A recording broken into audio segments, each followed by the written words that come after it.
carriage stopped hard, and Alexander stepped down before the wheels had fully settled. His eyes were already fixed on the tall iron gates ahead, gates that once bore his own family crest before another man tore it down and replaced it with his own name. Tonight those gates would open for him again, but not as the boy who was dragged away in shame. Tonight he would walk through them as the Duke of Rothmore, a man with a fortune built from nothing but anger and patience. Inside the carriage, his old friend Edmund Caro watched him with worry written across his face. "You do not have to do this tonight," Edmund said quietly. "There is still time to walk away." Alexander turned back for a moment, his jaw tight. "I have waited 8 years for tonight, Edmund. I will not walk away now." Edmund said nothing more. He had known Alexander since they were boys, since before the fire that took his father's name, his land, and eventually his life. He remembered the day the guards came for Alexander's father, dragging him out in chains while the neighbors watched in silence, too afraid to speak against Lord Whitmore, the man who had built his rise on another family's ruin. Alexander had been 15 then, forced to watch his father's disgrace from behind a locked door, unable to do anything but promise himself that one day he would return. That day had finally come. The ballroom of Whitmore Hall glowed with candlelight, and laughter spilled out through the open doors into the cool night air. Servants moved quickly between guests, carrying trays of wine, while a small orchestra played near the far wall. It was a celebration, a grand ball hosted by Lord Whitmore to announce his family's new position among the highest circles of society. Alexander stood at the entrance for a moment, taking it all in. This was the house that should have belonged to his family. These halls, this land, all of it had been stolen through lies that were never questioned. He straightened his coat and stepped inside. Heads turned as he entered. Whispers began almost immediately, though none of the guests recognized him. He was a stranger to most of them, a duke from the north whose name had only recently begun appearing in society papers. Few knew his history, fewer still would have guessed the truth. Lord Whitmore himself approached, his smile wide and practiced, the same charm that had once fooled an entire court into believing his lies. "Your Grace," Lord Whitmore said, extending a hand, "we are honored by your presence. I confess I did not expect the Duke of Rothmore to grace our humble gathering." Alexander forced a smile of his own, one that did not reach his eyes. "I have heard a great deal about your family, Lord Whitmore. I thought it was time I saw it all for myself." Lord Whitmore laughed, unaware of the weight behind those words. "Then allow me to introduce you properly. Come, let me show you around." As they moved through the crowd, Alexander barely listened to the introductions being made. His mind was elsewhere, calculating, remembering every name on the list Edmund had prepared for him weeks earlier, memorizing which men owed Lord Whitmore money, which ones feared him, which ones might be turned into allies once the truth came out. Then, across the room, he saw her. She stood near the tall windows, dressed in pale blue, her dark hair pulled back with a few loose curls framing her face. She was laughing at something a friend had said, her head tilted slightly, her expression open and warm in a way that felt out of place among the careful, guarded smiles of everyone else in the room. There was something about her that made Alexander pause, if only for a moment. "Ah," Lord Whitmore said, following his gaze, "that is my sister, Lady Seraphina. She rarely enjoys these gatherings, but I insisted she come tonight." "Your sister," Alexander repeated slowly. "Yes, she has been away visiting our aunt in the countryside for the better part of a year. This is something of a homecoming for her as well." Lord Whitmore's voice carried a note of pride. "She is dear to me, Your Grace, perhaps the only person in this world I trust completely." Alexander filed that piece of information away carefully. A weakness, he thought. Every man had one, and it seemed Lord Whitmore's was standing across the room in a pale blue dress, unaware that she had just become part of a plan far larger than herself. "Would you care to be introduced?" Lord Whitmore asked. Alexander hesitated only a second. "I would be glad to." They crossed the room together, and Seraphina turned as they approached, her smile still lingering from her earlier conversation. Up close, Alexander noticed her eyes first, a soft shade of green that seemed to hold more curiosity than caution. "Seraphina," her brother said, "allow me to introduce His Grace, the Duke of Rothmore." She offered a graceful curtsy. "Your Grace, it is a pleasure." "The pleasure is mine, my lady," Alexander said, taking her offered hand and bowing over it briefly. Her hand was warm, and for a moment he felt a strange hesitation in himself, something he quickly pushed aside. "I do not believe I have heard your name mentioned in society before tonight," Serafina said, studying him with open interest rather than suspicion. "Have you been away?" "You could say that," Alexander replied carefully. "I have spent many years abroad managing family matters. This is something of a return for me as well." "How fitting," she said with a small smile. "Perhaps we are both finding our way back to where we belong." Her words struck him more deeply than she could have known. If only she understood how true that statement was, and how different their reasons for it truly were. Lord Whitmore was called away by another guest, leaving Alexander and Serafina standing together near the windows. For a moment, neither spoke, the music and laughter of the ball filling the silence between them. "You seem troubled, Your Grace," Serafina said suddenly. "Forgive me if that is too forward to say." Alexander glanced at her, surprised by her perceptiveness. "It is only a great deal to take in, being back in society after so long." "I understand that feeling more than you might expect," she said, her gaze drifting briefly toward the crowd. "These gatherings can feel rather hollow at times, don't you think? Everyone smiling, everyone pretending to be exactly who they wish to be seen as." "And who do you wish to be seen as, my lady?" Alexander asked, genuinely curious despite himself. She considered the question for a moment before answering. "Simply myself, if that is not too disappointing an answer." Alexander found himself almost smiling, a rare and unfamiliar feeling after years of carrying nothing but cold determination. "I do not find that disappointing at all." They spoke for a while longer about small things, about the music, about her time in the countryside and the gardens she had tended there. Alexander listened more than he spoke, watching her carefully, searching for any sign of the cruelty or arrogance he had expected to find in anyone bearing the name Whitmore. He found none. Instead, he found warmth, honesty, and a quiet strength beneath her gentle manner that he had not anticipated. It unsettled him more than he wanted to admit. Later that evening, as the ball began to wind down and guests slowly made their way toward their carriages, Edmund found Alexander standing alone near the entrance, watching the last of the guests depart. "You spoke with her for quite some time," Edmund said quietly. "She is the sister," Alexander replied, his voice flat. It seemed a wise place to begin. Edmund studied his friend's face carefully. "Is that the only reason?" Alexander did not answer immediately. Across the room, he could see Serafina saying good night to her friends, her laughter soft and genuine, completely unaware of the storm that had just entered her life beneath the disguise of a charming stranger. "It is the only reason that matters," Alexander said finally, though even he was not entirely certain he believed it. As his carriage pulled away from Whitmore Hall that night, Alexander looked back at the great house one final time, its windows still glowing with candlelight against the darkness. Somewhere behind those walls was the man responsible for his father's ruin, living in comfort and wealth built upon another family's suffering. And somewhere behind those same walls was a woman with kind eyes and an open heart, who had no idea that her family's sins were about to catch up with them, or that she herself had just become the key to everything Alexander had sworn to destroy. He clenched his jaw and looked forward again, forcing himself to remember why he had come back at all. Revenge had brought him to that ballroom. Revenge had guided every step he took across that polished floor. He told himself, again and again during the long ride home, that whatever he had felt while speaking with Serafina meant nothing at all. But deep down, in a place he refused to examine too closely, a small and unfamiliar doubt had already begun to take root. The following morning, Alexander sat in his study with Edmund, papers spread across the desk between them, documents detailing years of Lord Whitmore's business dealings, contracts, debts, and quiet threats made against smaller landowners who had once stood in his way. "He has built an empire on other people's misfortune," Edmund said, sliding another paper toward Alexander, "much like he did with your father." Alexander studied the documents in silence, his expression unreadable. "Then we will take it apart the same way he built it, piece by piece." "And the sister?" Edmund asked carefully. "What role does she play in all of this?" Alexander leaned back in his chair, his gaze drifting toward the window, toward the distant outline of Whitmore Hall visible beyond the trees.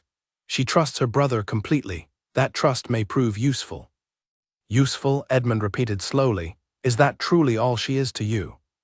Alexander did not answer right away. The memory of her laughter, her honest curiosity, the warmth in her voice when she spoke of her gardens, all of it lingered in his mind far longer than he wanted to admit. "She is a means to an end," he said finally, though the words felt heavier than they should have. "Nothing more." Edmund studied his friend for a long moment, saying nothing, though the doubt in his eyes was clear enough. He had seen many things in the years since Alexander's father had died, watched his friend harden into someone driven entirely by a single purpose. But he had also seen the way Alexander's expression had softened, if only briefly, while speaking with Serafina the night before. Whatever Alexander told himself, Edmund suspected the truth was far more complicated than either of them wanted to admit. Outside, the morning sun rose higher over the estate that had once belonged to Alexander's family, casting long shadows across land that would soon become the battleground for a war neither Lord Whitmore nor his sister could see coming. Alexander gathered the papers before him, his resolve hardening once more as he thought of his father's final days, the humiliation, the poverty, the quiet death that no one in society had bothered to mourn. Whatever doubts lingered in his heart, he told himself they would not stop him now. He had not returned for kindness or affection. He had returned for justice, and nothing, not even a woman with green eyes and an open smile, would be allowed to stand in his way. Or so he believed, as he closed the door on his study and stepped forward into the plan that would soon change everything. He thought he understood about revenge, about family, and about the fragile, unexpected nature of the heart. 3 days passed before Alexander saw Serafina again. He had told himself he would wait, that patience was the foundation of every successful plan. But when an invitation arrived from Lord Whitmore requesting his presence at a private dinner, Alexander found himself accepting far more quickly than strategy alone required. The Whitmore estate looked different in daylight. The gardens Serafina had spoken of stretching wide and green beneath the afternoon sun. Alexander arrived early, giving himself time to walk the grounds before dinner, studying the property with a mixture of memory and calculation. He recognized the old stone fountain near the eastern wall, though it had clearly been restored since his childhood. He recognized the shape of the hedges, though they had grown taller and more elaborate over the years. This had once been his home. "You found the gardens," a familiar voice said behind him. Alexander turned to find Serafina approaching, dressed simply in a cream-colored gown, a basket of freshly cut flowers resting against her arm. She looked entirely at ease in the outdoors, far more comfortable than she had appeared at the crowded ball. "I did not mean to intrude," Alexander said. "You are not intruding at all," she replied, setting the basket down on a nearby bench. "I often come out here before dinner. It helps clear my mind." "And what troubles your mind, my lady?" She glanced at him, considering the question with more seriousness than he expected. "Nothing in particular, I suppose. Only the usual weight of expectations that come with a family name." Alexander felt something tighten in his chest at her words, though he kept his expression carefully neutral. Expectations can be a heavy burden. "You speak as though you understand that burden well," Serafina said, studying him with quiet curiosity. "Perhaps I do," he admitted, surprising himself with his own honesty. They walked together through the gardens as the afternoon light softened, talking of small things at first, the names of flowers, the changing seasons, the quiet pleasures of solitude that Serafina clearly treasured despite her family's very public position in society. Alexander found himself listening more closely than he intended, cataloging details about her life that had nothing to do with his plans against her brother. "You are very different from the men I usually meet at these gatherings," Serafina said eventually, as they paused near the old stone fountain. "Is that so? Most men speak only of themselves or of matters they believe will impress me. You listen, it is rather refreshing." Alexander felt a flicker of guilt at her words, though he pushed it aside quickly. "Perhaps I simply find you interesting enough to listen to." A soft blush colored her cheeks, though she tried to hide it by glancing toward the flowers in her basket. "You are very bold, Your Grace." "Only when the company deserves it," he replied, and for a moment the careful mask he had worn since arriving at Whitmore Hall slipped, revealing something far more genuine underneath. Dinner that evening was a quiet affair, attended only by Lord Whitmore, Serafina, and a handful of close family friends. Alexander studied Lord Whitmore carefully throughout the meal, noting the way he spoke of his business dealings with careless confidence, clearly unaware that the man seated across from him was gathering evidence with every word spoken. "You must join us again soon, Your Grace," Lord Whitmore said as the evening drew to a close. "I have thoroughly enjoyed our conversations." "As have I," Alexander replied smoothly. "Perhaps we might discuss some business matters during my next visit. I have recently been considering new investments, and I would value your experience." Lord Whitmore's eyes lit with interest at the mention of business. "I would be delighted to offer whatever guidance I can." Alexander smiled politely, though inwardly he felt the first pieces of his plan clicking into place. Lord Whitmore's pride in his own success would be his downfall, just as it had been for so many others he had ruined along the way. As Alexander prepared to leave that evening, Serafina walked him to the entrance, the two of them lingering for a moment beneath the grand doorway. "I hope you will visit again soon," she said softly. "I intend to," Alexander replied, and for once the words felt entirely true, though not for the reasons she believed. As his carriage pulled away from Whitmore Hall for the second time, Alexander found himself glancing back toward the house, toward the window where he suspected Serafina still stood watching him leave. The plan was progressing exactly as he had hoped. Lord Whitmore trusted him already, eager to forge a business alliance that would soon become the very weapon Alexander needed to bring the entire family to ruin. And yet, as the carriage rolled further from the estate, Alexander could not stop thinking about the warmth in Serafina's voice, the honesty in her eyes, the quiet, unexpected comfort he had felt simply walking beside her through the gardens. It was a feeling entirely separate from his plans, one that had no place in the careful, calculated revenge he had spent 8 long years preparing. He told himself once again that it meant nothing. But as the days passed and his visits to Whitmore Hall became more frequent, that small, stubborn feeling refused to fade. Every conversation with Serafina revealed another layer of her character that contradicted everything Alexander had expected to find in his enemy's sister. She was thoughtful where her brother was arrogant, generous where he was calculating, honest in a way that made Alexander's own deception feel heavier with every passing visit. Late one evening, back in his own study, Alexander sat staring at the documents spread across his desk, evidence that would soon be enough to expose Lord Whitmore's crimes to all of society. Edmund entered quietly, taking a seat across from him. "The plan is moving faster than expected," Edmund said. "Whitmore trusts you completely now. Another few weeks, perhaps less, and we will have everything we need." Alexander nodded slowly, though his gaze remained fixed on the papers before him, his mind clearly elsewhere. "You are thinking of her again," Edmund said, not as a question but as a simple observation. Alexander did not deny it. "She is nothing like her brother Edmund." "I did not expect that. Does it change anything?" Alexander was quiet for a long moment, the candlelight flickering across the documents that represented years of pain, loss, and carefully planned justice.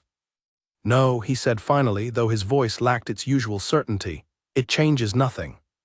But even as he spoke the words, some quiet part of him had already begun to wonder if that was truly the case, or if the walls he had built around his heart for so many years had finally begun, however slightly, to crack. Outside, the night settled over the estate, dark and silent, holding within it the first fragile threads of a connection that neither Alexander nor Serafina yet understood, a connection that would soon test everything he believed about revenge, about family, and about the unexpected, undeniable power of the human heart. Weeks passed, and the visits between Alexander and the Whitmore family became something the entire household began to expect. Servants no longer announced his arrival with formality, but simply opened the doors as though he already belonged there.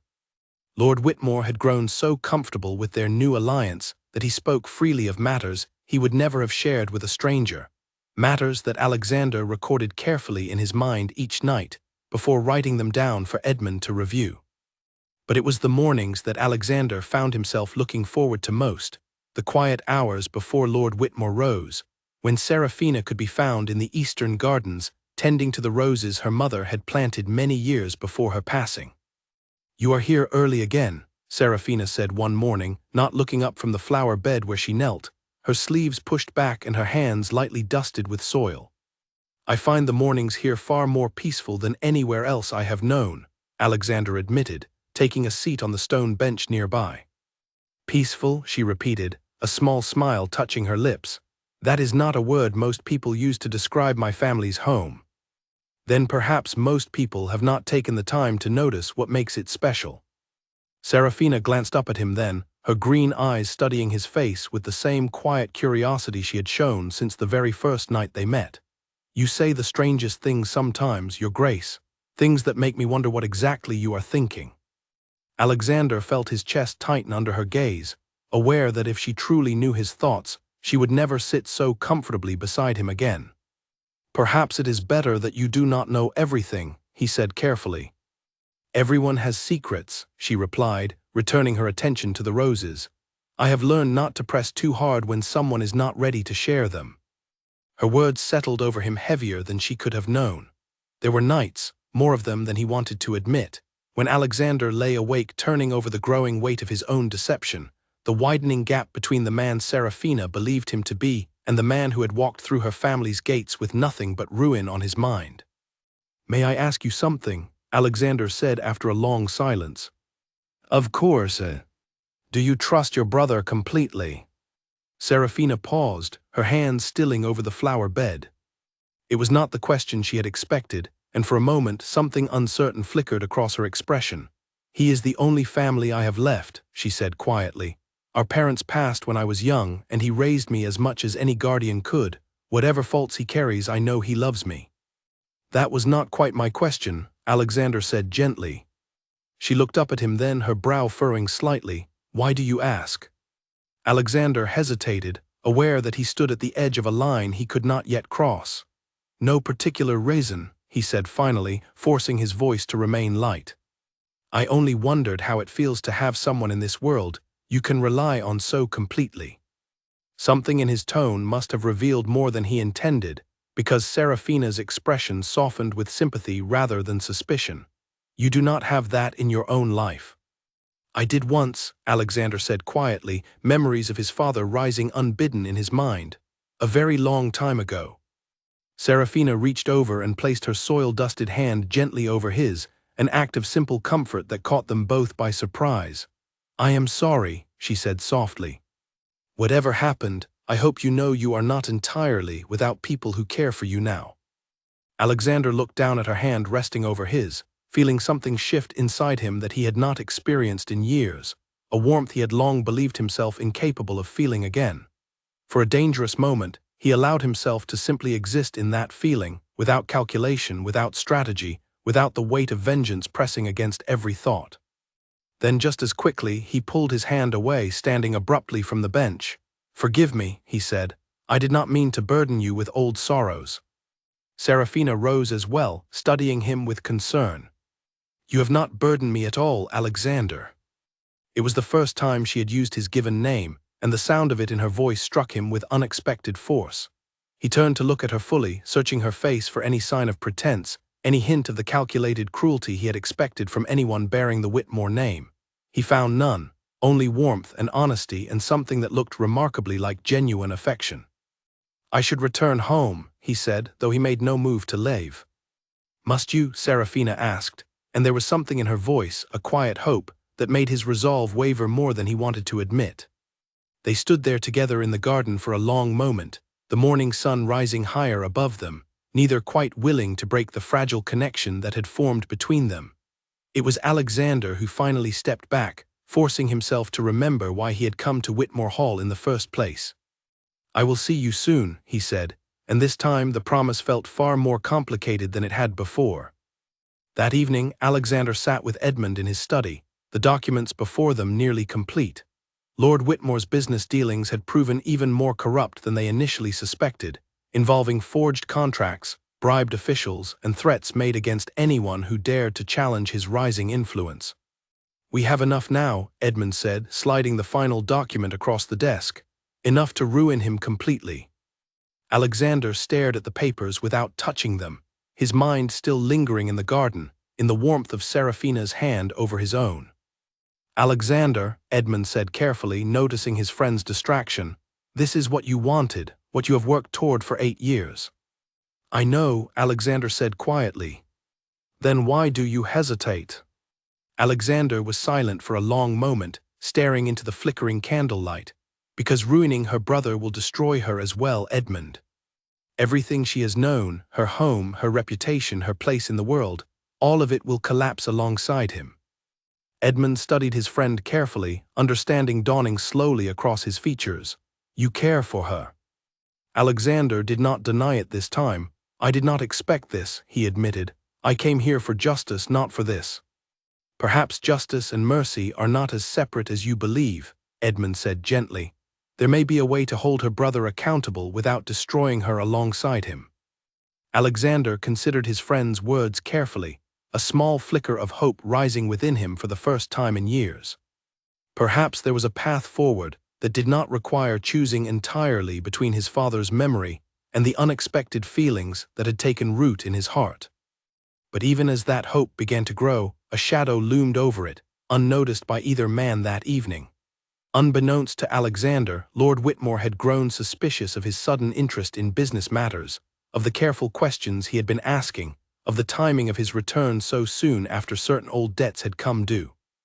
Lord Whitmore was not a man who had built his fortune through carelessness, and he had already begun quietly investigating the mysterious Duke of Rothmore, who had so recently entered his household with such practiced charm. The following week, as Alexander arrived for what had become his customary morning visit, he found the household unusually tense. Servants moved quickly through the halls, avoiding eye contact, and Lord Whitmore's usual warm greeting was replaced by a cold, measuring stare. "Your Grace," Lord Whitmore said, his voice carrying none of its usual friendliness, "I wonder if we might speak privately." Alexander felt a familiar tightness settle in his chest, the instinct of a man who had spent years learning to sense danger before it fully revealed itself. "Of course," he said carefully, following Lord Whitmore into his private study. The door closed behind them with a heavy, final sound. "I have been making inquiries," Lord Whitmore said, moving to stand behind his desk, his expression unreadable. "About your family history, Your Grace, about the true origins of the Duke of Rothmore." Alexander kept his expression carefully neutral, though every instinct within him urged caution. "I am not certain what you mean." "Are you not?" Lord Whitmore's eyes narrowed slightly. "It seems strange to me that a duke with such a distinguished title has spent so little time discussing his own family history, his own childhood, his own origins. Men of your standing are usually eager to speak of such things." "Perhaps I simply prefer to focus on the present," Alexander replied smoothly, though his mind raced through every possible response, every way this conversation might unravel everything he had worked toward. Lord Whitmore studied him for a long moment, and for the first time since their meeting, Alexander saw something calculating flicker behind the older man's eyes, a reminder of exactly how this man had built his fortune in the first place. "I am certain it is nothing," Lord Whitmore said finally, though his tone suggested otherwise. "Forgive my suspicion, Your Grace. In my position, one learns to be cautious of new alliances, however genuine they may seem." "A wise practice," Alexander said carefully, though his heart pounded against his chest.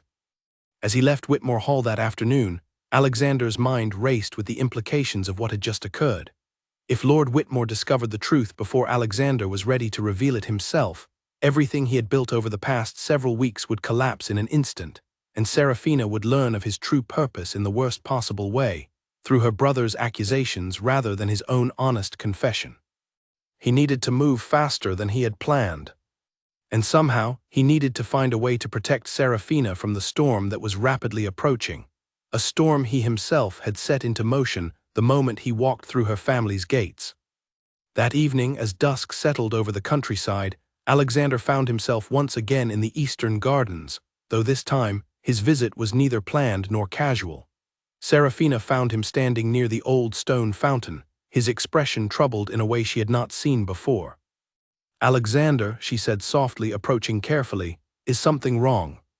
He turned to look at her, and for a moment the weight of everything he carried threatened to spill out entirely, every secret, every plan, every carefully constructed lie that had brought him to her family's doorstep. "Serafina," he said quietly, "there is something I need to tell you." Her expression shifted immediately to concern, sensing the gravity in his tone. "You are frightening me." "I do not wish to frighten you," Alexander said, stepping closer. "I only wish to be honest with you before it is too late." But before he could continue, the sound of hurried footsteps interrupted them, and Lord Whitmore's voice called out sharply from the garden entrance, his figure silhouetted against the fading light. "Serafina," he said, his voice tight with barely restrained anger, "come inside immediately. There are matters we must discuss." Serafina glanced between her brother and Alexander, confusion and worry clear on her face. "What is happening?" "Now, Serafina," Lord Whitmore said, his eyes fixed coldly on Alexander. Reluctantly she stepped back, casting one final questioning glance toward Alexander before following her brother toward the house. Alexander stood alone in the darkening garden, his heart heavy with the knowledge that whatever chance he had to explain himself honestly had just slipped through his fingers, replaced by a confrontation he could no longer avoid. He did not know exactly what Lord Whitmore had discovered, or how much time remained before the truth came out entirely. But he knew with growing certainty that the careful balance he had maintained for weeks was beginning to crumble, and that soon both Serafina and her brother would learn exactly who he truly was, and why he had returned to Whitmore Hall in the first place. As he made his way back to his carriage that night, the weight of everything still unspoken between himself and Serafina pressed heavily against his chest.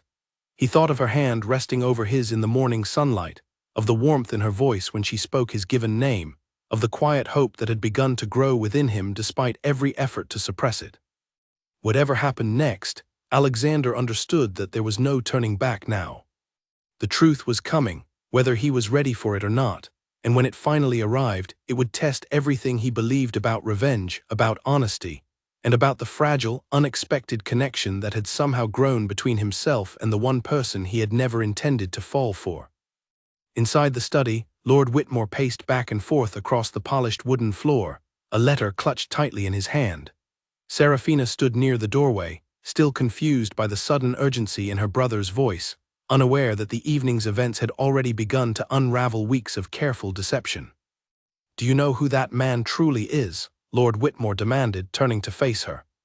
"He is the Duke of Rothmore," Serafina said carefully, sensing danger in her brother's tone but not yet understanding its source.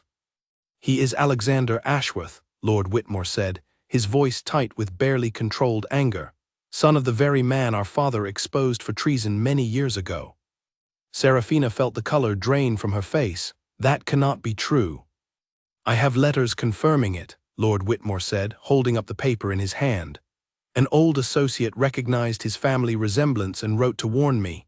His father was disgraced, stripped of his title, and died shortly afterward in poverty. This man has returned seeking revenge against our family, Serafina, and he has used you to gain access to everything he needed." The words struck Serafina like a physical blow, each one settling heavily against her chest.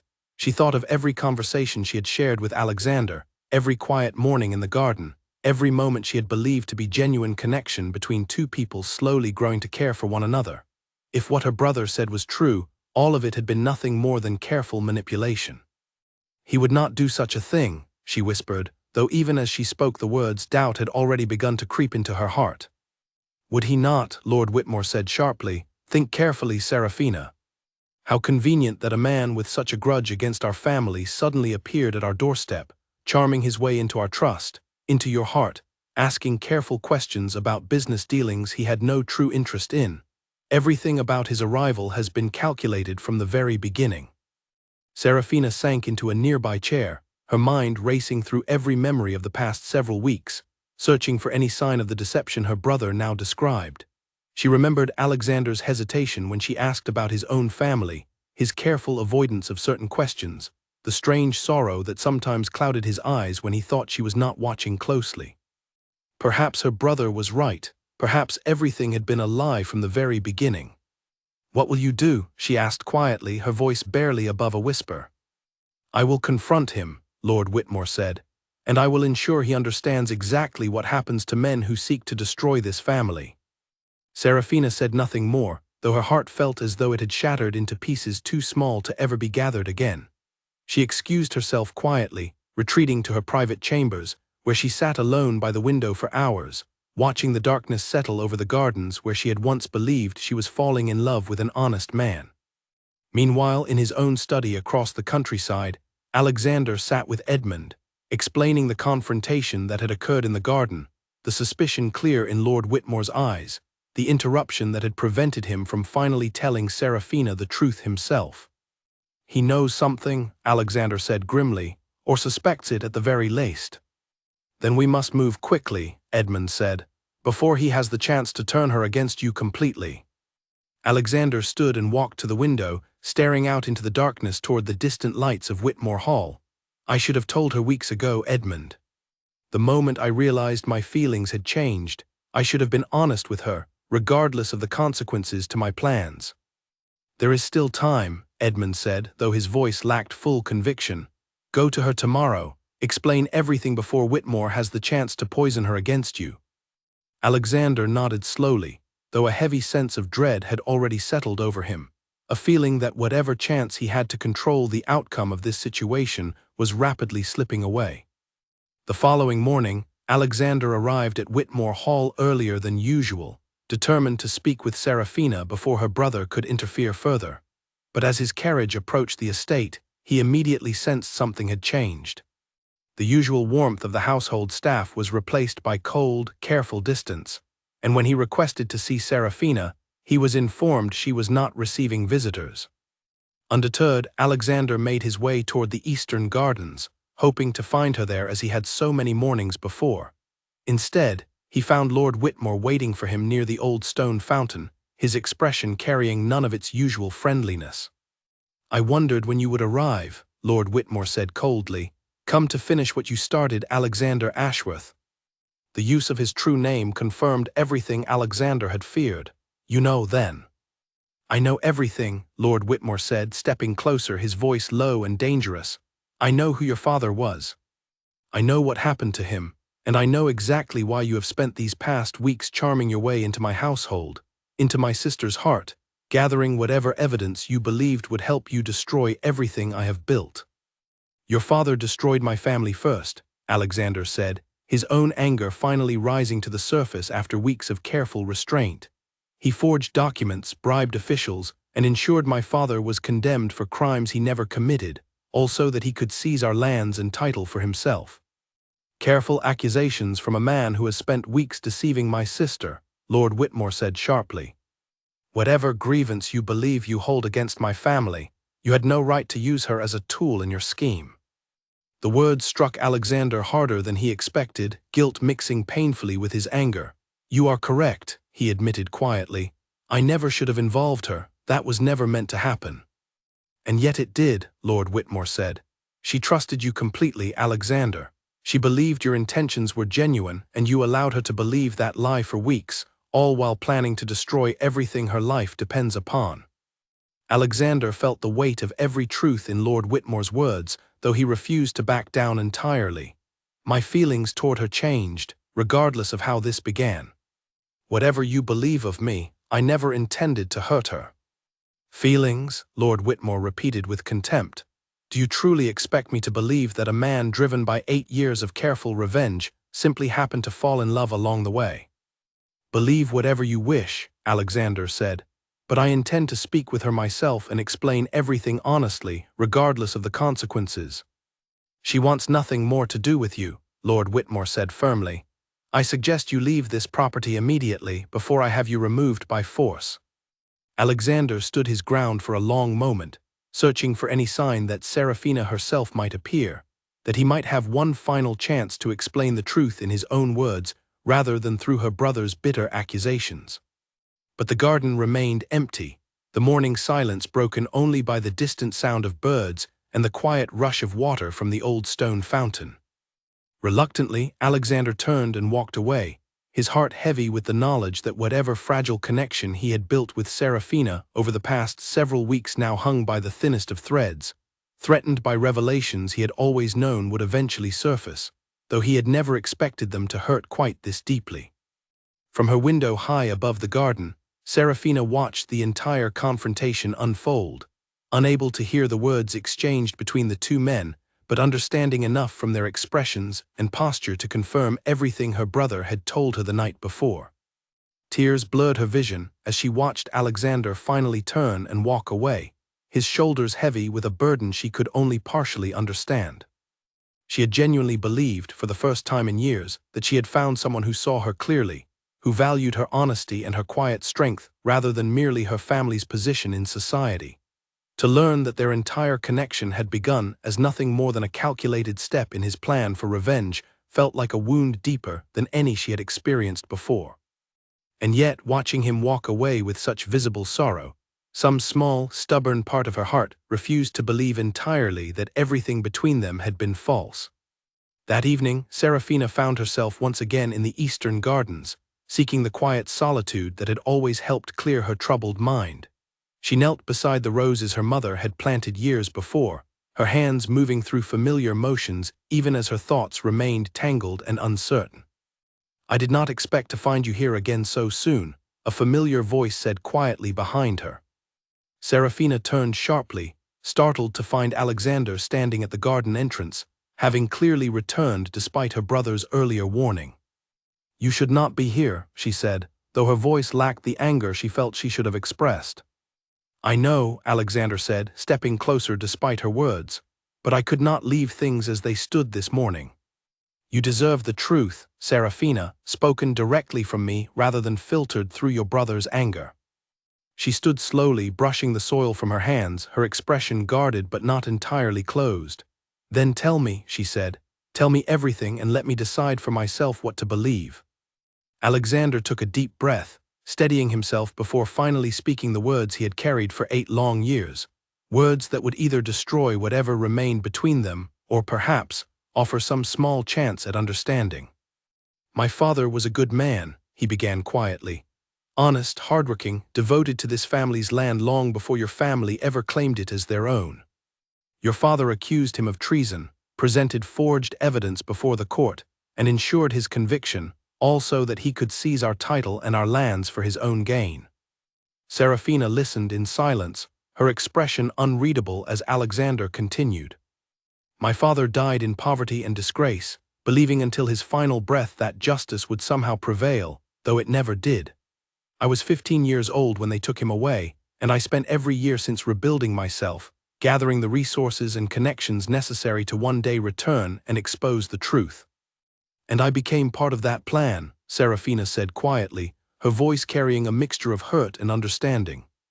"You did," Alexander admitted, unwilling to soften the truth further. "I will not pretend otherwise. When I first arrived, I saw you only as a means to gain access to your brother's trust, his business dealings, his secrets. I am deeply ashamed of that now." "And now?" Serafina asked, searching his face carefully. "Now," Alexander said, stepping closer, "I find myself caring for you more deeply than I ever intended, more deeply than I believed myself capable of feeling after everything I lost. Whatever began as calculation has become something entirely genuine, Serafina, and I understand if you cannot bring yourself to believe that after everything I have done." Tears gathered in Serafina's eyes as she absorbed his words, torn between the pain of his initial deception and the evident sincerity in his voice as he spoke of his changed feelings. "You used me," she said softly. "Regardless of how you feel now, you used my trust to gather information against my own family." "I know," Alexander said, his own voice heavy with regret, "and I do not expect forgiveness for that. I only wanted you to hear the truth from me, rather than believe only the version your brother has chosen to share." Serafina turned away from him, walking a few steps further into the garden, her thoughts racing between anger, hurt, and the stubborn warmth she still felt whenever she looked into his eyes. "I need time," she said finally, without turning back to face him. "Time to understand what is true and what has been calculated deception." "I understand," Alexander said quietly. "Take whatever time you need. I will not push you further than you are willing to go." He turned to leave, pausing only once at the garden entrance to look back at her standing alone among the roses, her figure illuminated by the fading evening light. Whatever happened next, he understood that the truth was finally out in the open, and that the fragile trust they had built together now depended entirely on Serafina's ability to separate his family's history from the genuine feelings that had grown between them despite everything that stood in their way. As Alexander's carriage pulled away from Whitmore Hall for what felt like the final time, he found himself wondering if he had made a terrible mistake, not in seeking justice for his father, but in allowing himself to fall in love with the one person whose trust he had needed to betray in order to achieve it.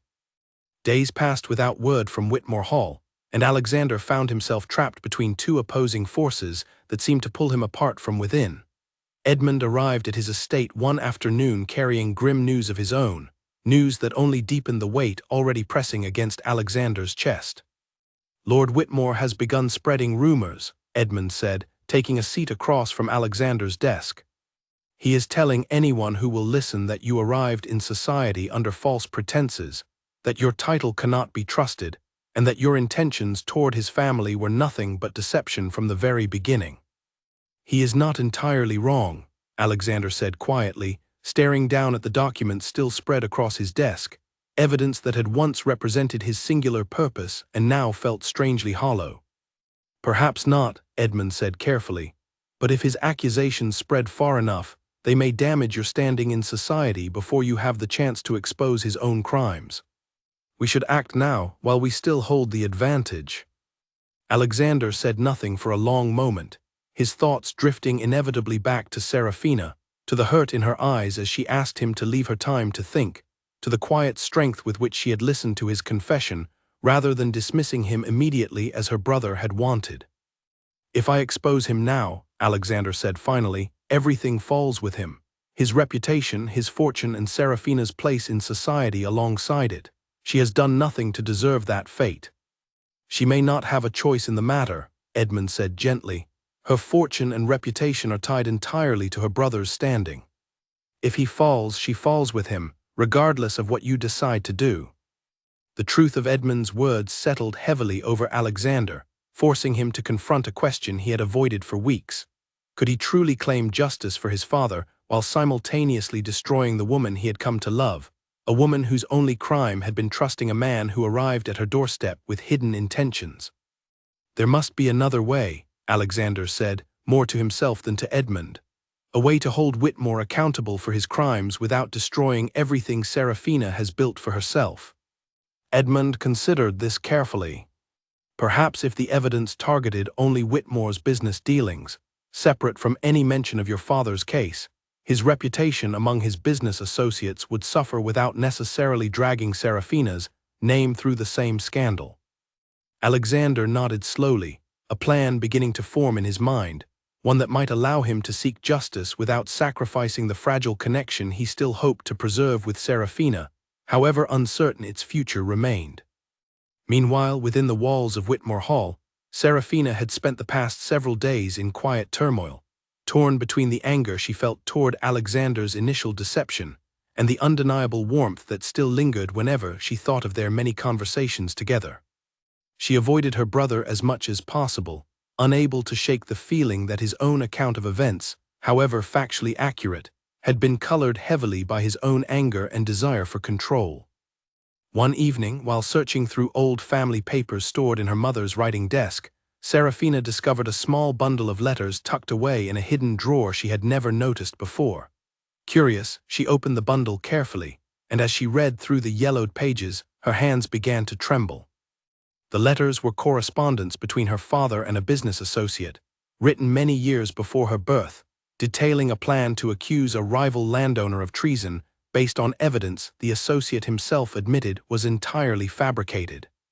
Though the letters never mentioned Alexander's family by name directly, the timeline and circumstances matched precisely what Alexander had described to her in the garden. Her father had truly orchestrated the downfall of an innocent man, exactly as Alexander claimed. Seraphina sat alone in her chambers for hours, the letters spread before her, grappling with the painful realization that everything she had believed about her family's honor had been built upon a foundation of deliberate cruelty. Whatever anger she still carried toward Alexander for his own deception began to soften, replaced by a deeper understanding of the pain that had driven him to return in the first place. She thought of confronting her brother immediately with what she had discovered, but something held her back, a cautious instinct warning her that revealing this evidence too quickly might place her in danger, particularly if her brother truly was as ruthless in protecting his position as Alexander had described. Instead, she made a quiet decision that surprised even herself.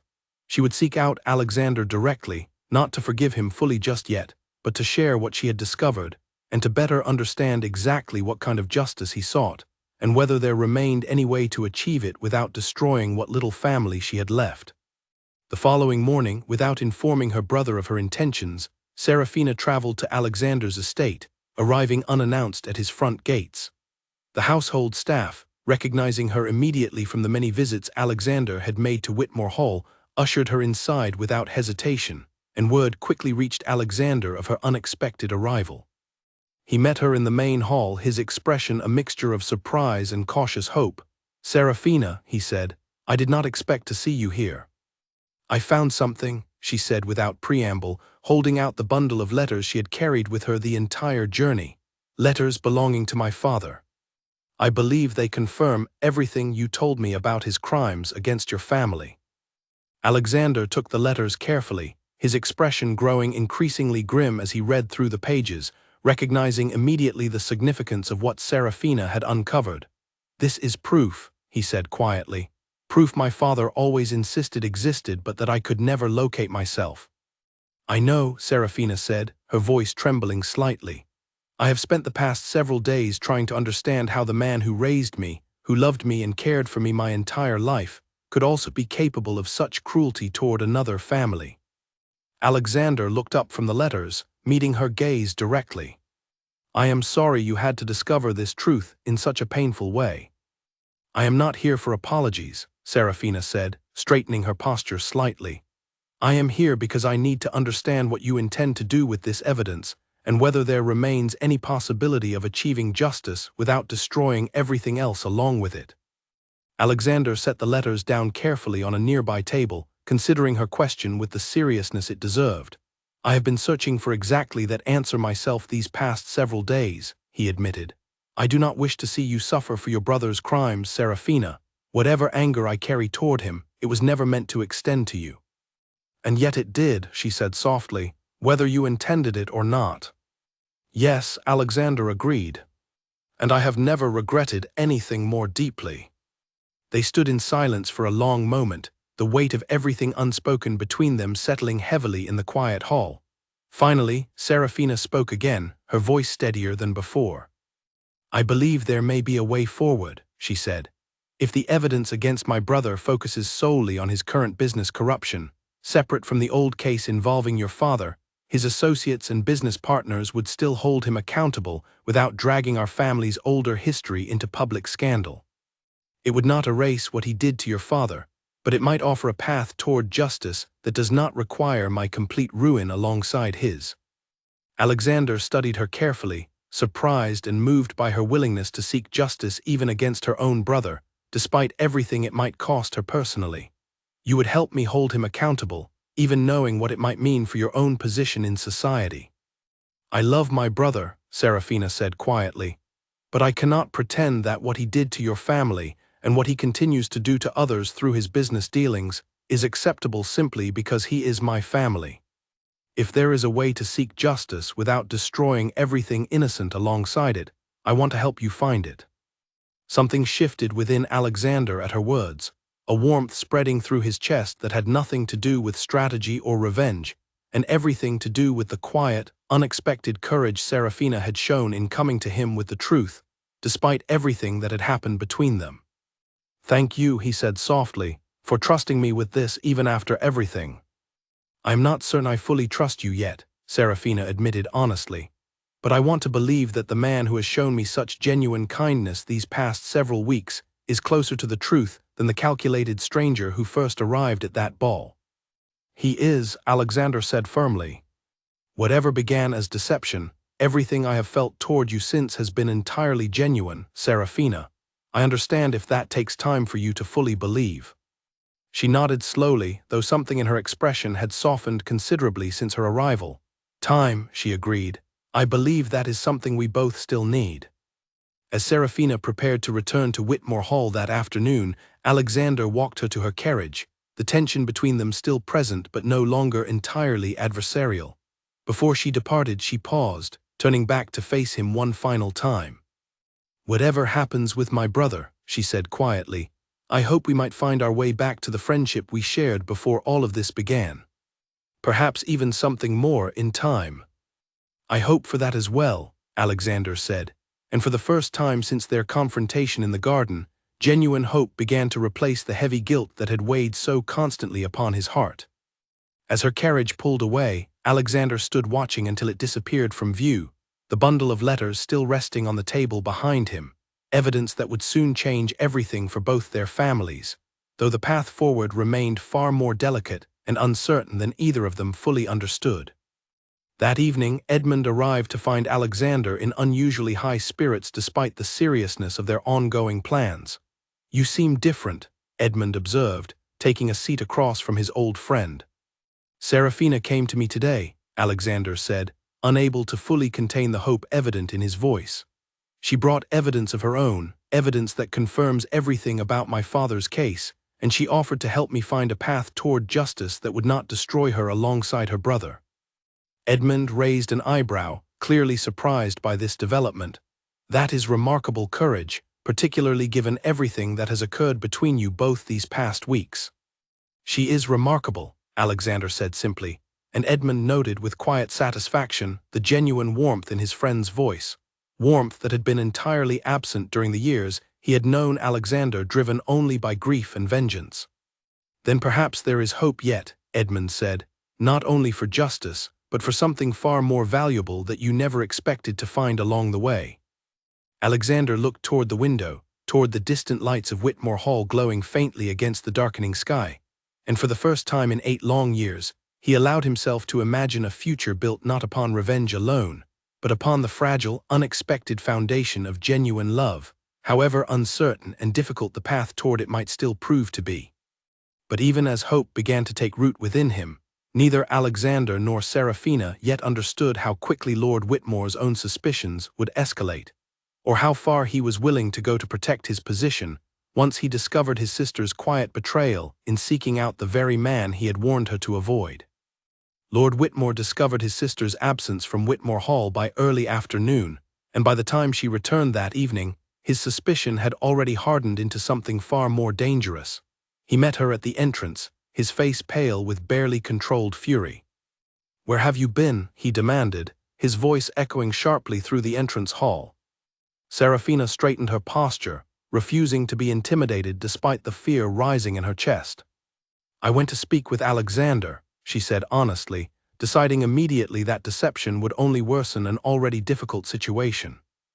"After everything I told you about that man," Lord Whitmore said, his voice rising, "after everything he has done to deceive this family, you chose to seek him out yourself."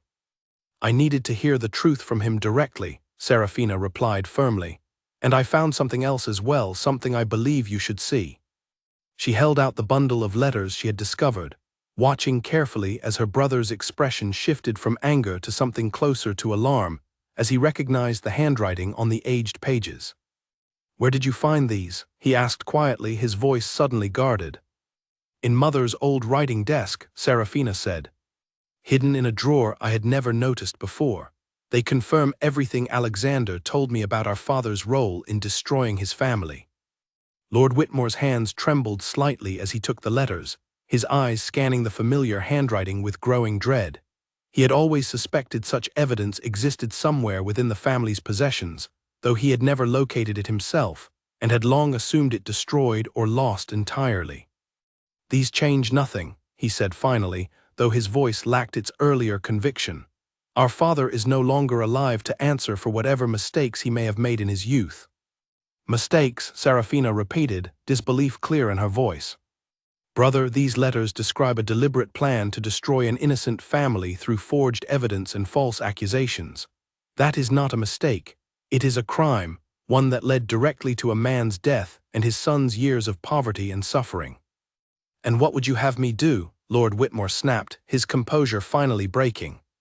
"Confess publicly to crimes I did not personally commit, sacrifice everything I have built for myself in the years since, simply to satisfy the demands of a man determined to destroy this family, regardless of what justice might actually require."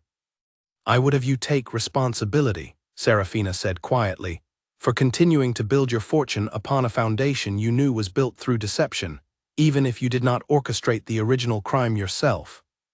Lord Whitmore stared at his sister for a long moment, something shifting behind his eyes that Serafina had never witnessed before, a mixture of shame and desperate calculation. "You care for him," he said finally, understanding dawning slowly. "Despite everything, you still care for this man who arrived here with nothing but revenge in his heart." Serafina did not deny it. "My feelings toward Alexander are complicated," she admitted. "But this is not merely about my feelings, brother. It is about doing what is right, regardless of how difficult that path might prove to be." Lord Whitmore turned away from her, moving toward the window, his shoulders tense with barely contained frustration. "If word of this reaches society," he said quietly, "we lose everything, Serafina. Our standing, our fortune, our place among people who have spent years respecting our family name." "Perhaps that respect was never truly earned," Serafina said gently, though her words clearly struck a painful chord within her brother. For a long moment, silence stretched between them, broken only by the distant sound of servants moving through the halls beyond the study door. Finally, Lord Whitmore spoke again, his voice quieter than before, though no less determined. "I will not simply surrender everything without a fight," he said. "Whatever evidence you and your Duke believe you hold against me, I have connections and resources of my own. If he intends to destroy this family, he will find the battle far more difficult than he anticipates." Serafina felt a chill settle over her at her brother's words, recognizing in them the same calculating determination that had likely driven their father's original crimes against Alexander's family so many years before. "Please," she said softly, "do not make this situation worse than it already is. There may still be a path forward that does not require complete ruin for either family." But Lord Whitmore had already turned away, his mind clearly working through calculations and strategies of his own, and Serafina understood with growing dread that whatever fragile hope she had carried for a peaceful resolution was rapidly slipping beyond her control. Over the following days, Lord Whitmore began quietly reaching out to his own network of allies, men who owed him favors or feared his influence enough to offer their support should his position come under threat. He spread careful rumors of his own, suggesting that Alexander's claim to the Rothmore title was itself questionable, that his true intentions toward Serafina had been nothing but calculated seduction meant to weaken the Whitmore family from within. Word of these rumors eventually reached Alexander through Edmund, who arrived at the estate one morning with clear concern etched across his features. "He is fighting back," Edmund said, laying out several letters detailing the rumors currently circulating through society. "Questioning your title, your intentions, even suggesting that your pursuit of Serafina was nothing more than a calculated act of revenge meant to humiliate their family publicly."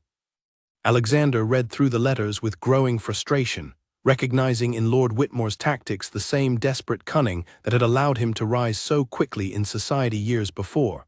"He will say anything to protect himself," Alexander said grimly, "regardless of how much damage it causes to Serafina's reputation in the process." "What will you do?" Edmund asked. Alexander considered the question carefully, weighing the various paths available to him. He could retaliate immediately, releasing the evidence against Lord Whitmore's business dealings and forcing a public reckoning before the rumors could cause further damage.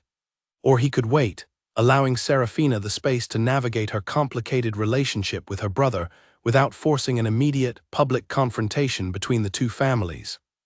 "I will speak with Serafina first," Alexander said finally. "Whatever decision I make next, she deserves to be part of that conversation, given how deeply it will affect her own future." That evening, Alexander traveled once again to Whitmore Hall, though this time, he requested to meet Serafina privately in the gardens rather than risk another confrontation with her brother. She met him near the old stone fountain, her expression tired but resolute. "My brother is not taking this well," she said before Alexander could speak. "He has begun spreading rumors of his own, attempting to protect his position by questioning your character rather than confronting the truth of his own actions." "I am aware," Alexander said. "Edmund brought me several letters detailing the accusations currently circulating through society." "I am sorry," Serafina said softly. "I never intended for my discovery of those letters to escalate matters so quickly." "You have nothing to apologize for," Alexander said firmly. "Your brother's response to the truth is entirely his own responsibility, not yours." They stood together in silence for a moment, the evening breeze rustling gently through the roses surrounding them. Finally, Serafina spoke again, her voice carrying a note of quiet determination. I have been thinking carefully about what path forward might serve justice without causing unnecessary destruction, she said. I believe if we approach my brother's business associates directly with clear evidence of his corrupt dealings, separate entirely from the older case involving your father, we might convince them to hold him accountable through proper legal channels rather than through public scandal alone. Alexander considered her suggestion carefully. That would require presenting the evidence carefully, focusing only on matters that can be proven through documentation, without relying on public rumor or emotional appeal. Exactly, Serafina said. It would not erase what he did to your father, but it might offer a path toward genuine accountability rather than simple destruction. And your own position should this plan succeed? Alexander asked carefully. Your reputation, your place in society, all of it remains closely tied to your brother's standing. Serafina met his gaze steadily. I have given that a great deal of thought these past several days, she said.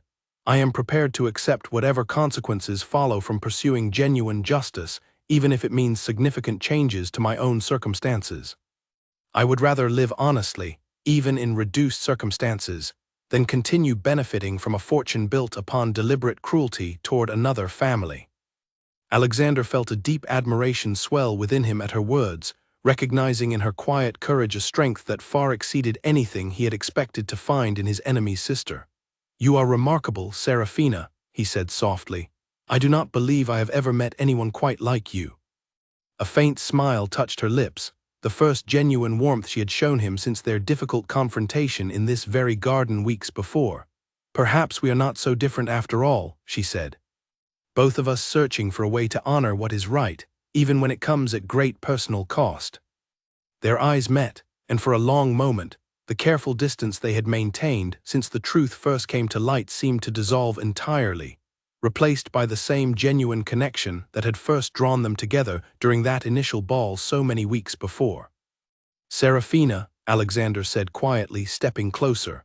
Whatever happens with our families, I want you to know that my feelings toward you have never been part of any calculated plan. From the very first conversation we shared in this garden, something changed within me, something I never expected to feel again after everything I lost. I believe you, Serafina said softly, and the simple sincerity in her voice carried more weight than any elaborate declaration could have offered. They stood together beneath the darkening sky, the fragile trust between them slowly rebuilding itself despite everything that had threatened to tear it apart. But even as hope began to bloom once more between them, neither could yet know how quickly Lord Whitmore's desperate efforts to protect his position would escalate, or what dangerous lengths he might ultimately go to in order to prevent the truth from finally coming to light. A week later, Lord Whitmore called upon an old associate named Frederick Lane, a man known throughout society for his sharp legal mind and his willingness to bend the truth whenever it served his client's interests. Frederick arrived at Whitmore Hall late one evening, ushered quietly into the study where Lord Whitmore had spent the past several days growing increasingly desperate. You said this was urgent, Frederick said, taking a seat across from the desk. It is, Lord Whitmore replied, sliding a folder of documents toward him. I need you to prepare a formal complaint against the Duke of Rothmore, questioning the legitimacy of his title and suggesting his recent conduct toward my family constitutes fraud and manipulation. Frederick studied the documents carefully, his expression thoughtful. This is a serious accusation. Do you have evidence to support these claims? I have enough to raise doubt, Lord Whitmore said firmly. That is all that matters. If society begins questioning his character and his motives, it will weaken his position considerably, regardless of whatever evidence he believes he holds against me. Frederick considered this for a long moment before nodding slowly. I can prepare the documents you require. Though I should warn you, if this man truly possesses solid evidence against your own business dealings, attacking his character alone may not be enough to prevent your own downfall. It will buy me time, Lord Whitmore said. Time to prepare a stronger defense, or perhaps time to convince my sister that her feelings toward this man are nothing but a dangerous illusion. As Frederick departed that evening, carrying with him the beginnings of a plan designed to discredit Alexander before he could formally expose Lord Whitmore's crimes, neither man noticed Serafina standing quietly near the study door, having overheard enough of their conversation to understand exactly what her brother intended to do. She retreated to her chambers that night, her heart heavy with the realization that her brother's desperation had grown far more dangerous than she initially feared. Whatever loyalty she still felt toward him as her only remaining family member, she understood now that his willingness to manipulate the truth, even against the very evidence of his own crimes, revealed a character far more troubling than she had ever allowed herself to fully acknowledge. The following morning, she traveled once again to Alexander's estate, determined to warn him of her brother's plans before Frederick's false accusations could spread further through society. "He intends to question your title," she told Alexander urgently, finding him in his study reviewing the evidence Edmund had continued gathering over the past several days. "He has hired a lawyer to prepare formal accusations suggesting your conduct toward our family constitutes fraud." Alexander's expression darkened at this news, though he remained outwardly composed. "He is attempting to shift attention away from his own crimes by attacking my character instead." "Yes," Serafina confirmed. "I fear he will stop at nothing to protect his position, regardless of how far he must stretch the truth to do so." Edmund, who had been present during their conversation, spoke up thoughtfully. "Perhaps this is the moment to act decisively. If we wait any longer, allowing Lord Whitmore's rumors to spread unchecked, we risk losing whatever advantage we currently hold." Alexander considered this carefully, his gaze drifting towards Serafina, aware that whatever decision he made next would significantly impact her own future as well. "What do you believe we should do?" he asked her directly. Serafina was quiet for a moment, clearly weighing the difficult choice before her. "I believe the truth must come out," she said finally, "not through rumor or public scandal, but through proper legal channels presented calmly and with clear evidence. My brother's associates deserve to understand the full truth of his business dealings, and society deserves to understand the truth about your father's case as well, regardless of how painful that truth may prove for my own family." "You understand what this means for your own position?" Alexander asked gently. "I do," Serafina said, her voice steady despite the difficulty of her decision, "and I have made my peace with whatever consequences follow.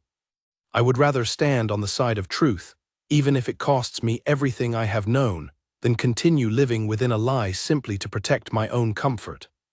Alexander felt a profound respect swell within him at her words, recognizing once again the remarkable strength of character that had first drawn him to her despite every effort to resist his growing feelings.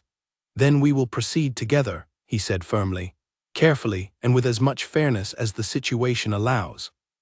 Over the following days, Alexander and Edmund worked closely with a respected legal advisor to prepare a formal case against Lord Whitmore, focusing primarily on his recent business corruption, while carefully incorporating the older evidence regarding Alexander's father's wrongful conviction. Serafina assisted where she could, providing additional documentation from her family's private records and offering insight into her brother's business associates who might be willing to testify once presented with clear evidence of his misconduct.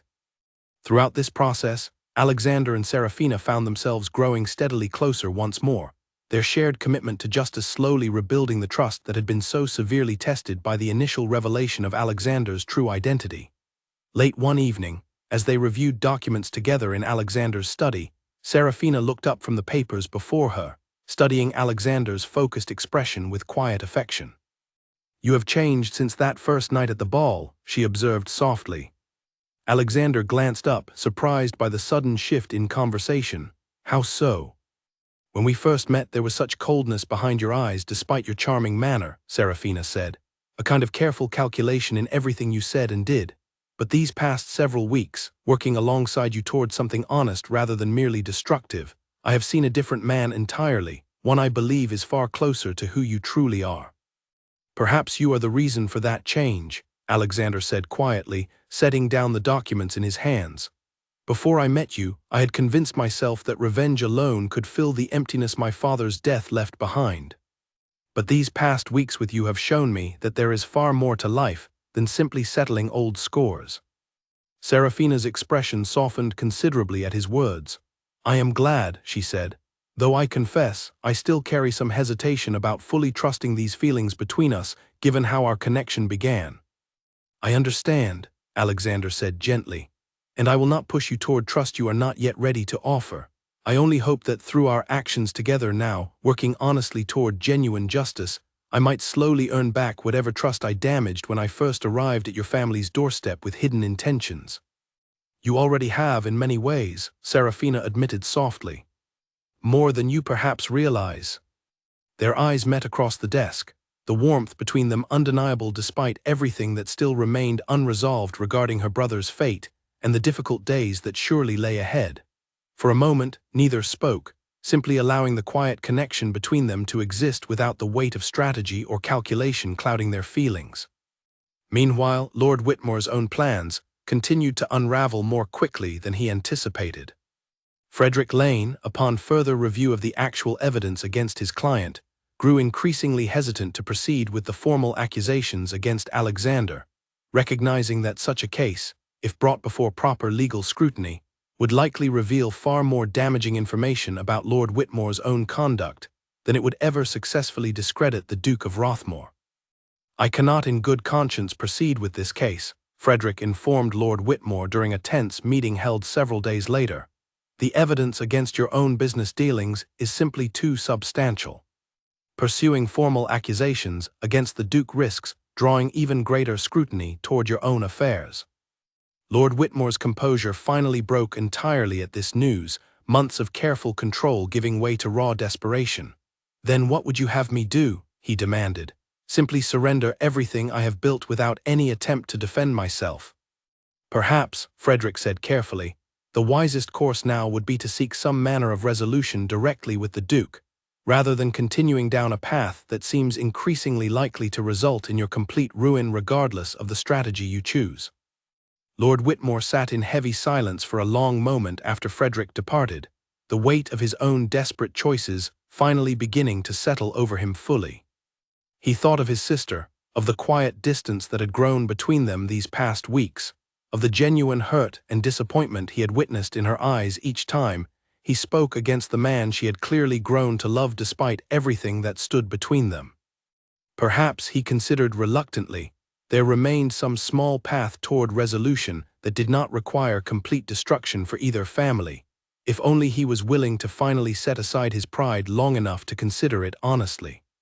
But pride, as Lord Whitmore had built his entire life around, was not so easily abandoned, and even as doubt crept slowly into his calculations, a stubborn part of him continued searching for some final strategy that might yet allow him to emerge from this crisis with his reputation, his fortune, and his sister's loyalty fully intact.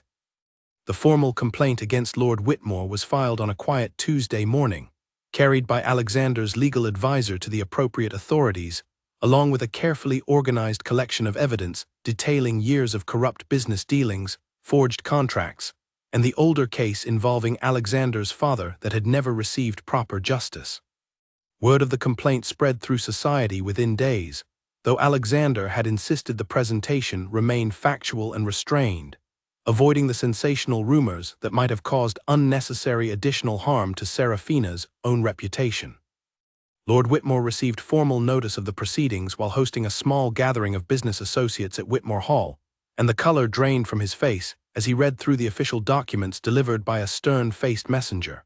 His guests, sensing the sudden tension, quietly excused themselves, leaving Lord Whitmore alone in his study with the weight of everything he had spent decades building now hanging precariously in the balance.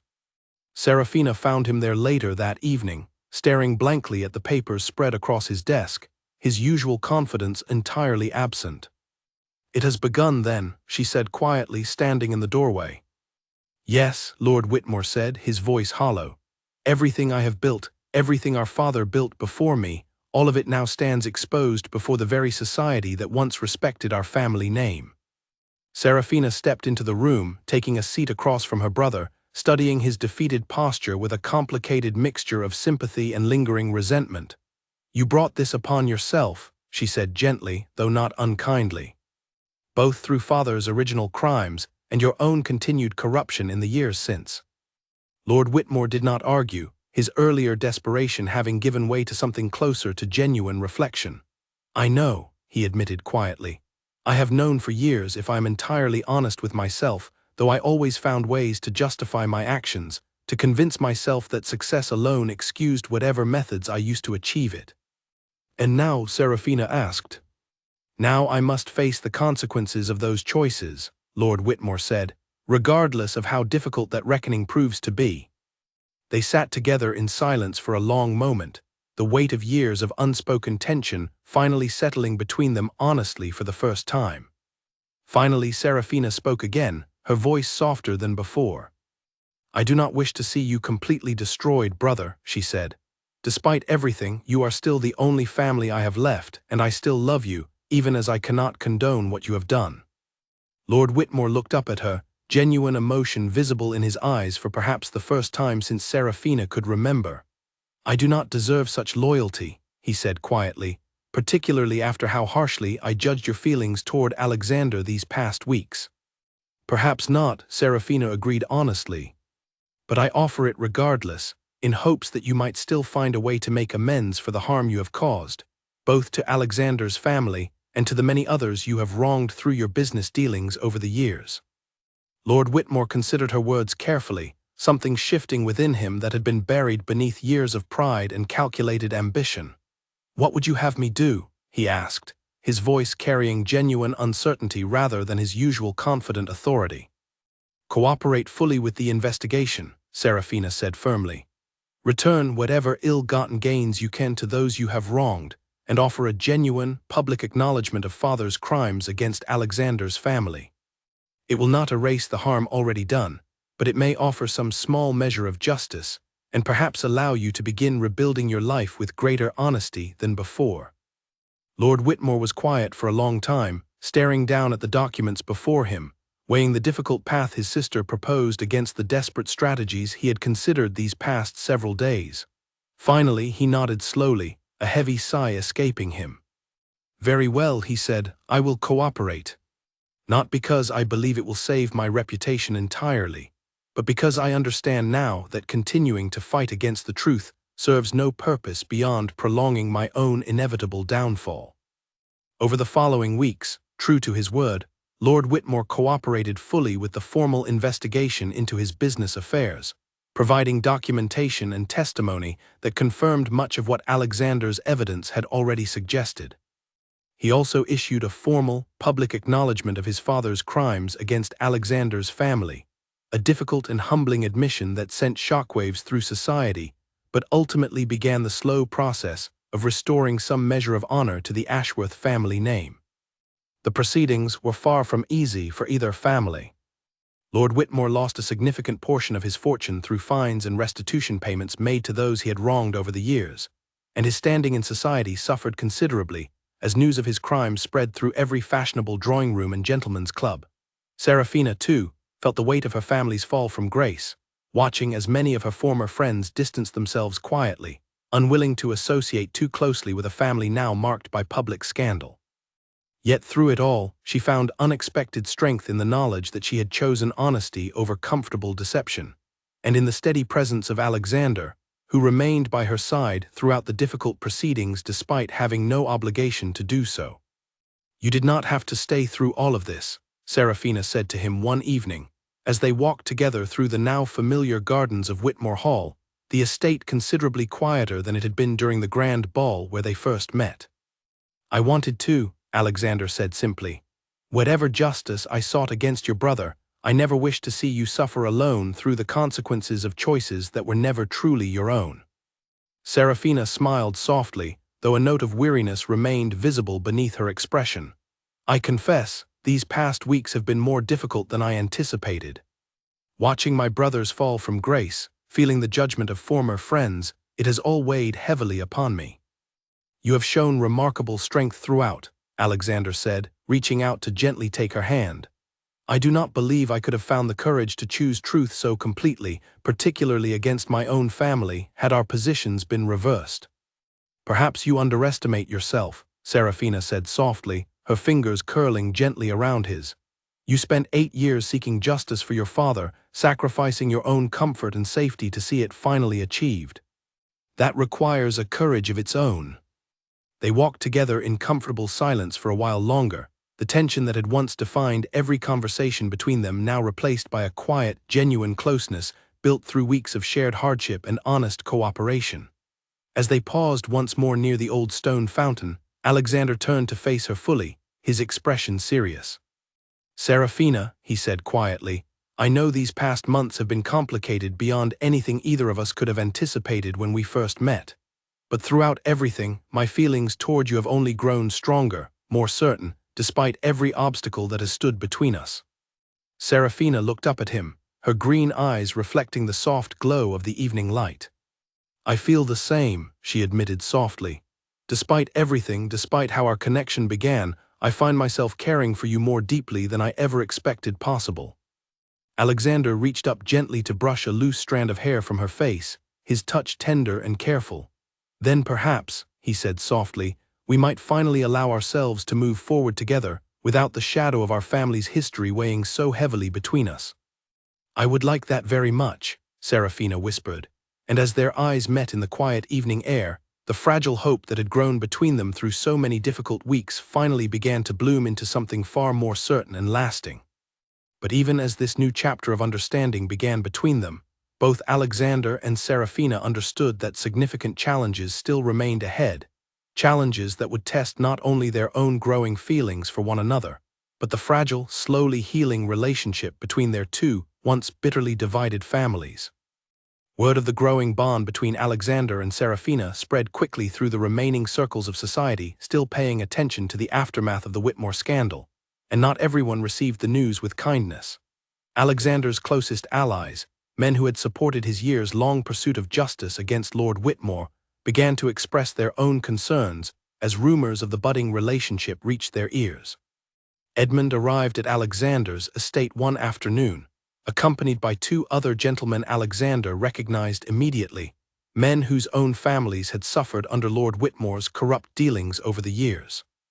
"We have heard concerning rumors," said one of the men, a stern-faced gentleman named Charles Bellamy, whose family had lost significant property through Lord Whitmore's manipulations years before. "Rumors suggesting you have grown quite close to Lord Whitmore's sister." "The rumors are true," Alexander said evenly, unwilling to deny something he no longer wished to hide. "My feelings toward Lady Serafina are genuine, and I do not intend to abandon them simply because of her family's history." Charles exchanged a troubled glance with his companion, a younger man named Frederick Aldington, whose own father had been ruined financially through one of Lord Whitmore's fraudulent business schemes. "Your Grace," Frederick said carefully, "we understand that Lady Serafina herself may not share her brother's guilt directly, but surely you understand the difficulty many of us feel in accepting such a close alliance with the Whitmore family, given everything they have cost us." Alexander considered their concerns seriously, understanding the weight of loyalty and shared suffering that bound these men together in their pursuit of justice. "I understand your hesitation," he said finally, "but I would ask you to consider this. Lady Serafina herself provided crucial evidence against her own brother, sacrificing her own comfort and social standing in pursuit of genuine justice. She is not her brother, and she should not be judged solely by the crimes he committed." Charles remained unconvinced. "Perhaps not," he said, "but your marriage to her, should it come to that, would inevitably tie our shared victory against Lord Whitmore to a union with his own family. It sends a complicated message to those of us who suffered most under his corruption." Alexander felt the weight of this argument settle heavily upon him, understanding that his personal happiness now stood in tension with the broader sense of justice he had spent years fighting to achieve alongside these men. "I cannot ask you to fully understand my feelings," he said quietly, "but I would ask you to trust that whatever choice I make, it will not diminish the justice we have already achieved together, nor the genuine harm Lord Whitmore caused to all of our families." The men departed that afternoon without fully resolving their concerns, and Alexander found himself troubled deeply by the conversation long after they had gone. He understood their perspective, recognized the complicated position his growing love for Serafina placed him in among his closest allies, and yet he could not bring himself to imagine abandoning the genuine connection they had built through everything they had endured together these past several months. That evening, he shared his troubled thoughts with Serafina during one of their now regular visits, walking together through the same gardens where their relationship had first blossomed months before. "Your allies worry that our connection dishonors the justice you sought for your father," Serafina said quietly, after Alexander explained the difficult conversation. "I understand their concern, Alexander, more than you might expect." "Do you believe they are right to worry?" Alexander asked, genuine uncertainty evident in his voice. Serafina considered the question carefully before answering. "I believe justice and love are not always so easily separated as your allies might wish," she said finally. "What happened between our families was real, and the pain it caused was real as well. But so too is what has grown between us these past months, something built not upon deception any longer, but upon genuine understanding and shared commitment to doing what is right." "Then you do not believe our relationship diminishes what we have fought so hard to achieve?" Alexander asked. "I believe it proves something perhaps even more valuable," Serafina said softly. "That even from the deepest wounds and the most painful histories, something genuine and healing can still emerge, if both parties are willing to choose honesty and courage over old grievances and inherited anger." Alexander felt a profound sense of relief wash over him at her words, though the concerns raised by his allies still weighed heavily upon his conscience. Over the following days, he found himself seeking out each man individually, engaging in careful, honest conversations about his feelings towards Serafina and the genuine partnership they had built together in pursuing justice against her brother. Slowly, gradually, most of his allies began to soften their initial resistance, particularly as they witnessed firsthand the sincerity of Serafina's own commitment to justice and the genuine remorse she continued to express regarding her family's past actions. Charles Bellamy, initially among the most resistant, found himself won over entirely after a lengthy conversation with Serafina herself, during which she offered a portion of her own remaining inheritance toward restitution for his family's losses, a gesture that spoke volumes about her genuine character regardless of her family's history. "I misjudged you, my lady," Charles admitted during a subsequent visit to Alexander's estate. "Your willingness to make amends, even at personal cost, speaks to a character far removed from your brother's own choices." "Thank you," Serafina said sincerely. "I understand the pain your family has endured, and I hope, in time, we might build something better between our families than what existed before." As the weeks continued to pass, the tension surrounding Alexander and Serafina's relationship gradually eased, replaced by growing acceptance among Alexander's circle of allies, though certain segments of broader society remained slower to forgive the lingering shadow of the Whitmore family name. Through it all, Alexander and Serafina remained steadfast in their commitment to one another, finding strength and comfort in their shared dedication to honesty and genuine justice. Meanwhile, Lord Whitmore, humbled considerably by the consequences of his past actions, began slowly rebuilding a more modest life, having relinquished much of his fortune and grand social standing in favor of quieter, more honest business dealings conducted with far greater transparency than before. He remained distant from Alexander for many months, unable to fully overcome the pride that still occasionally flared within him, though his relationship with Serafina gradually improved as she continued to visit him regularly, offering the same patient understanding that had characterized her approach to conflict throughout the entire ordeal. One afternoon, several months after the initial scandal had begun to fade from society's immediate attention, Lord Whitmore requested a private meeting with Alexander, a request that surprised Alexander considerably given the tension that had defined their previous interactions. They met in Alexander's study, the atmosphere between them markedly different from their earlier confrontations, though still carrying an undercurrent of careful caution on both sides. "I owe you an apology," Lord Whitmore said, without preamble once they were seated. "For my father's crimes against your family, crimes I benefited from for many years without properly questioning their origins. And for my own attempts to discredit you, rather than face the truth of my own corruption honestly from the beginning." Alexander studied the older man carefully, noting the genuine humility that had replaced his earlier arrogance. "Your apology means something," Alexander said finally, "though I will not pretend the wounds caused by your father's actions and your own continued corruption can be fully healed by words alone." "I understand," Lord Whitmore said quietly.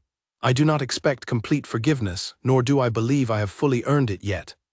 But I wish to offer this apology honestly, particularly given how deeply my sister cares for you, and how much her happiness clearly means to me despite everything that has occurred between our families." Alexander considered the older man's words carefully, recognizing in them a genuine attempt at reconciliation that he had not fully expected to receive. "Your sister has shown remarkable courage and integrity throughout this entire ordeal," Alexander said. "If you wish to honor her, I would suggest continuing to build the more honest life you have begun these past several months, rather than seeking my forgiveness alone." Lord Whitmore nodded slowly, accepting this guidance with visible humility. "I intend to do exactly that," he said. "For her sake, and perhaps in time for my own sake as well." As Lord Whitmore departed that afternoon, Alexander found himself reflecting on the strange, unexpected journey that had brought him to this moment. A journey that began with nothing but cold calculation and burning revenge, and had somehow transformed into something far more complicated, and ultimately far more valuable than simple justice alone could have ever provided. As autumn settled over the countryside, painting the gardens of Whitmore Hall in warm shades of gold and amber, Alexander found himself standing once again near the old stone fountain, where he and Seraphina had shared so many of their most meaningful conversations. This time, however, he carried with him a small velvet box tucked carefully into his coat pocket, its weight far heavier than its size would suggest. He had spent weeks considering the perfect moment, weighing every detail carefully in his mind, though ultimately he had decided that the garden itself, the place where their genuine connection had first truly taken root, offered the most fitting setting for what he intended to ask. Seraphina arrived shortly after his own arrival, dressed in a warm autumn-colored gown, her expression brightening immediately upon seeing him waiting near the fountain. "You seem troubled again," she observed with a gentle smile, echoing words she had spoken to him during their very first meaningful conversation in this same garden many months before. "Perhaps troubled is not quite the right word," Alexander said, his own smile carrying a nervousness she had rarely witnessed in him before. "Though I confess, my heart is racing rather more than usual." Seraphina studied him with growing curiosity, sensing something significant in his manner. "Alexander, is something wrong?" "Nothing is wrong," he assured her quickly, taking her hands gently in his own. "Everything, in fact, feels remarkably right for the first time in many years." He drew a steadying breath, gathering his courage as he continued. "Seraphina, when I first arrived at your family's home many months ago, I carried nothing but anger and calculation in my heart. I believed that revenge alone could fill the emptiness left behind by my father's death, that justice was the only thing capable of healing the wounds I had carried since childhood." Seraphina listened quietly, her eyes never leaving his face, sensing the depth of emotion behind his careful words. "But you changed everything," Alexander continued. "Your kindness, your honesty, your remarkable courage in choosing truth over comfortable loyalty, all of it showed me that there is far more to healing than simple vengeance. You taught me that even from the deepest pain, something genuinely beautiful can still grow, if only we are willing to choose love and honesty over old grievances and inherited anger." He knelt slowly before her, producing the small velvet box from his coat pocket, opening it carefully to reveal a delicate ring nestled within. "Seraphina Whitmore," he said, his voice steady despite the emotion evident beneath his words, "I love you more deeply than I ever believed myself capable of loving anyone again. Would you do me the profound honor of becoming my wife?" Tears gathered in Seraphina's eyes as she looked down at him, her heart overwhelmed by the depth of emotion and genuine commitment reflected in his words. "Yes," she whispered, then repeated more firmly, "Yes, Alexander, I will marry you." Alexander rose immediately, gathering her into his arms as relief and joy flooded through him entirely. They stood together beneath the golden autumn leaves, the weight of everything that had once stood between them, the anger, the deception, the painful family history, finally giving way entirely to genuine, unshakable love. News of their engagement spread quickly through society, and while certain segments remained hesitant given the complicated history between their families, many others recognized in their union a powerful symbol of healing and reconciliation, proof that even the deepest wounds could eventually give way to genuine understanding and forgiveness. Lord Whitmore, upon receiving news of the engagement, felt a complicated mixture of emotions, though ultimately, genuine happiness for his sister's evident joy outweighed any lingering discomfort regarding the historical tension between their families. He visited Alexander's estate personally to offer his blessing, a gesture that meant more to Seraphina than either man fully expressed aloud. "I know I have little right to offer approval, given everything that has occurred between our families," Lord Whitmore said during his visit, "but I wish you both genuine happiness, and I am grateful that some good has finally emerged from so much painful history." "Thank you," Alexander said sincerely, extending his hand in a gesture of genuine reconciliation. "Your sister has taught me more about honesty and courage than I ever expected to learn, and I intend to spend the rest of my life honoring that lesson, both toward her and toward building a better relationship between our families moving forward." The wedding itself took place several months later, on a bright spring morning, in the very gardens where Alexander and Serafina had first begun to fall genuinely in love with one another despite everything that once stood between them. The old stone fountain, now decorated with fresh flowers, served as a fitting backdrop for their vows, surrounded by family, friends, and former adversaries who had gradually come to accept and even celebrate the genuine union between two people who had chosen love over lingering bitterness.